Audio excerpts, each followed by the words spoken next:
You're awake. How about that? Whoa, easy there, easy. You've been out cold a couple of days now. Why don't you just relax a second? Get your bearings. Let's see what the damage is. How about your name? Can you tell me your name? Ha. I can't say it's what I'd have picked for you, but if that's your name, that's your name. I'm Doc Mitchell. Welcome to Goodsprings. Now, I hope you don't mind, but I had to go rooting around there in your noggin to pull all the bits of lead out. I take pride in my needlework, but you'd better tell me if I left anything out of place. How'd I do? Well, I got most of it right anyway. Stuff that mattered. Okay. No sense keeping you in bed anymore. Let's see if we can get you on your feet.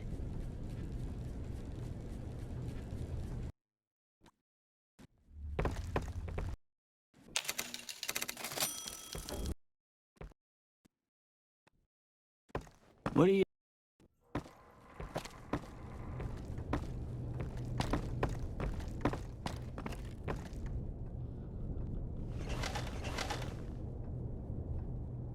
All right. Light. Okay.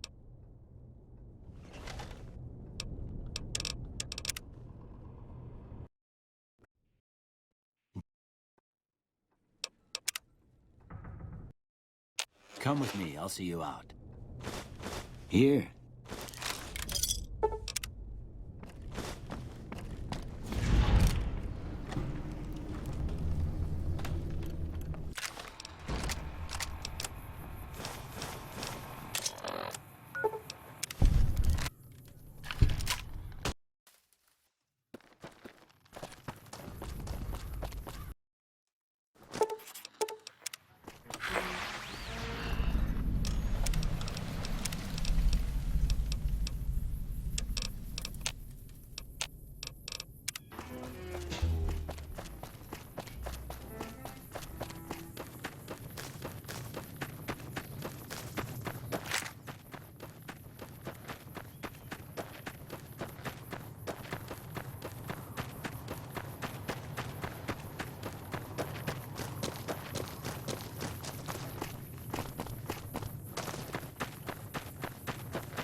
In the years before the Great War, Big Mountain had been the home to the brightest minds of the 21st century. Scientists of vision were drawn to the facility to tackle the greatest technological challenges of the era. They sought to create a new world, fueled by technology for the benefit of all mankind. Sonic emitters, space-age alloys, DNA hybridization, force field particle research, autodoc advances in cranial, cardiac, and trauma surgery. The hopes and dreams of a century became realities in the electronic forges of Big Mountain.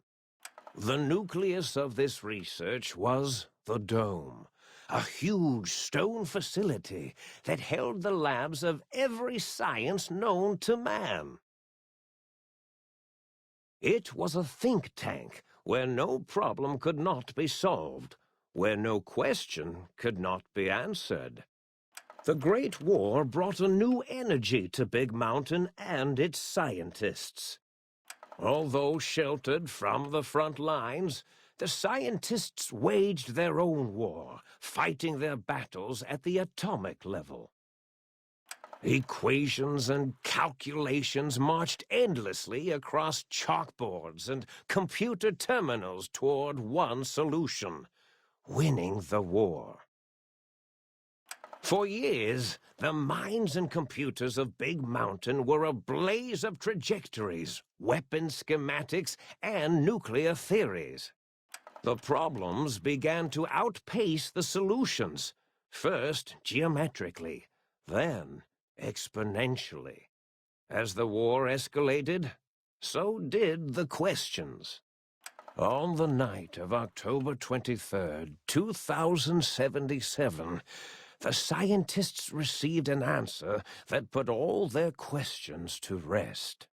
In the aftermath, Big Mountain's silent experiments went to sleep, their creators slowly dying in the new world that had been left behind. And the great stone in the middle of the Big Empty lay untouched, filled with countless technological wonders. Wonders that, in the end, had been answers to the wrong question.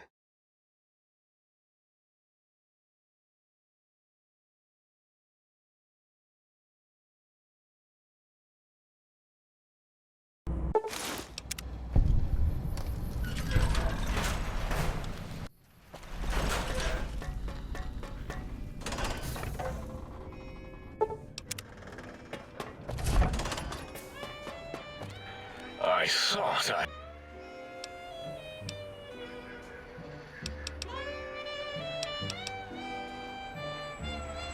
If it isn't...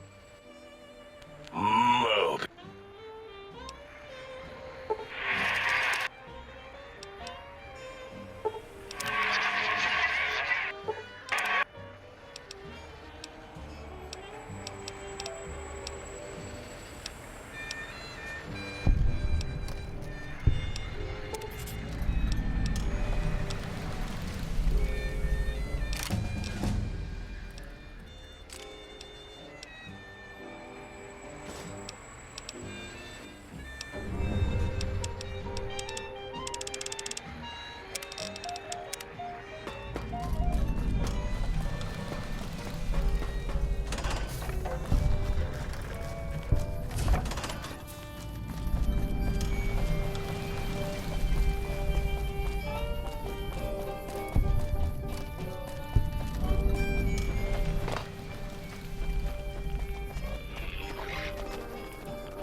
team breached? No, even that's...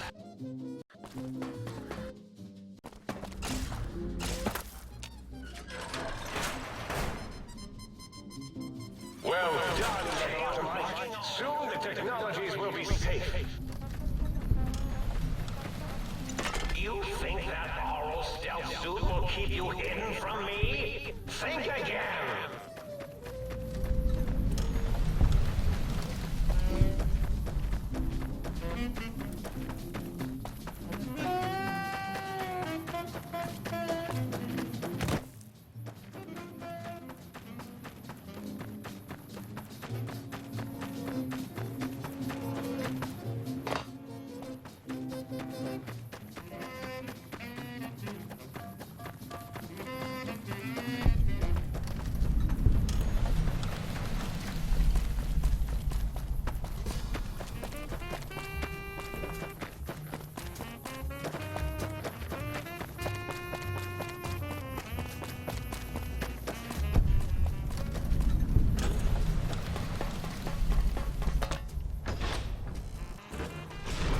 Hostile target.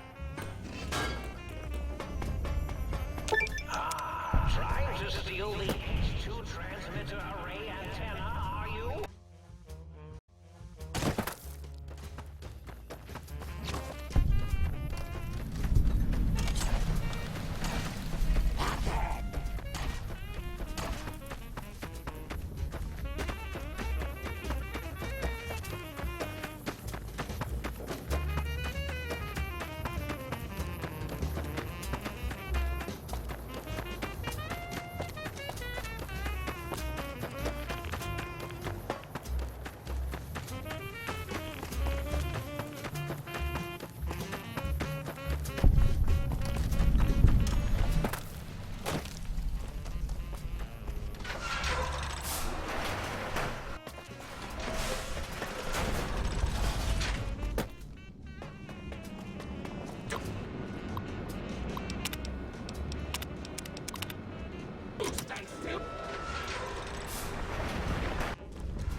Attention, students.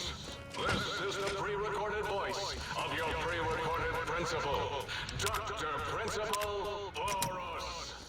You may know me as the head chief first researcher of Labs C9 and C14. There I fought valiantly to preserve rattlesnake DNA and put it right where it belongs, in the husk of another feared predator. Oh, and the tarantula hook. Can't splice enough, I always say. Especially if you can make a magnificent cazador. Enough about me. It has come to my attention that many of you seemingly innocent children subverted to the residential test. This is really Boros, by the way. Hello again. Hostile target. None of us thought you would get this far. The residential test. Wasn't that shut down for some reason?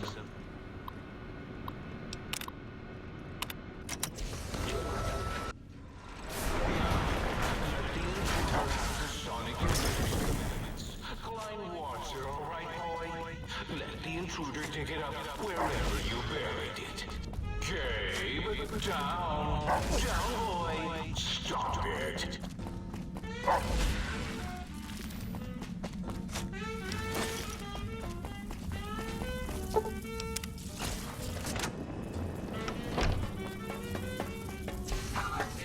So, you recovered the sonic emitter schematic.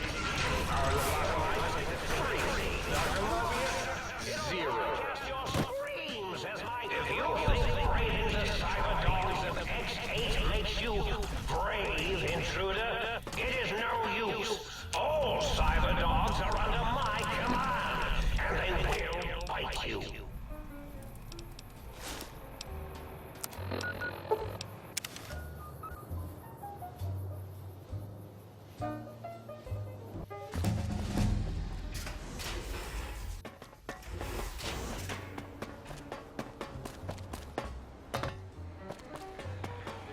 Did you retrieve?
As it had been in the years before the Great War, Big Mountain, the Big Empty, became home to one of the brightest minds of the 23rd century. The courier watched over the Big Empty for years to come, caring for it and keeping its discoveries safe until they were needed to help others. Which had always been Big Mountain's purpose. Past the laboratories and science, it had always been intended as a place to build the future of all mankind. Although, truth be told, the courier had barely explored the crater in an attempt to rush through and be done with the whole thing. Perhaps that was for the best, however. Curiosity, while sometimes rewarded for its efforts, often proves to be equally dangerous. The Forbidden Zone continued to be, true to its name, forbidden. No more robo-scorpions were sighted in its canyons. Big Mountain became even emptier, devoid of Dr. Mobius's proclamations forecasting the destruction of anything that dared possess sentience. Still, it is said he lived on in the equations inscribed on the floor and walls of the Forbidden Zone dome. A cobweb tracery of symbols that told of 1,000 brilliant thoughts, now lost to time. The sink was strangely silent, which it had never been in previous years. The lack of personality modules made the base lifeless and sterile. As the courier made his way through the X8 facility, the computers analyzed the test subject's movements.